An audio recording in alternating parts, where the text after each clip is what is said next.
প্রিয় দর্শক, ঢাকার অভিজাত এলাকার বেশ কিছু বাসাবাড়িতে আজকাল মদ পান, ড্যান্স এবং অনেকটা প্রকাশ্যেই চলছে অনৈতিক নানা কার্যক্রম।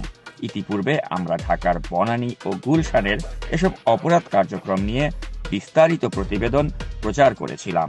আজকের পর্বে আমরা এমন এক নারীর সাথে আপনাদের পরিচয় করিয়ে দিতে যাচ্ছি, যিনি তার স্বামীর সম্মতিতেই অভিজাত এলাকাতে অনৈতিক কার্যকলাপের আখড়া বসিয়েছেন। প্রিয় দর্শক, পর্দায় আপনারা যেই নারীকে দেখতে পাচ্ছেন তার নাম সালমা ইয়াসমিন লুনা। তাকে কেন্দ্র করেই আমাদের আজকের এই পর্বের শিরোনাম, আমি দোসর মুরাদ জগের প্রেমিকা সালমা ইয়াসমিন লুনার অন্ধকার অশ্লীল জগৎ। প্রিয় দর্শক, সালমা ইয়াসমিন লুনা নামের এই নারীর স্বামীর নাম মেজর হাসান।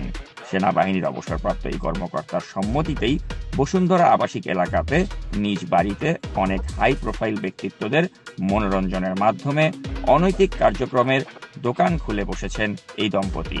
তাদের বাসার পার্টিতে যোগ দিত সাবেক আওয়ামী এমপি মুরাদ জং এর সাথে নিজের স্ত্রীর অনৈতিক সম্পর্কের ব্যাপারে অবগত ছিলেন মেজর হাসান।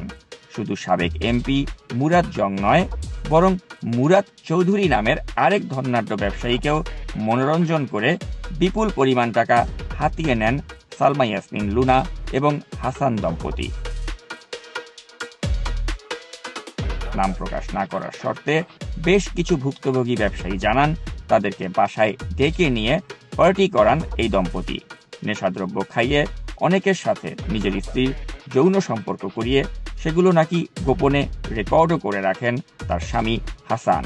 পরবর্তীতে তাদের ব্ল্যাকমেইল করারও অভিযোগ পাওয়া গিয়েছে। শুধু তাই নয়, নিজের চেহারার সৌন্দর্য বৃদ্ধি করে অধিক খদ্দের পাওয়ার আশায় স্কিন সার্জারিও করিয়েছেন সালমা ইয়াসমিন লুনা।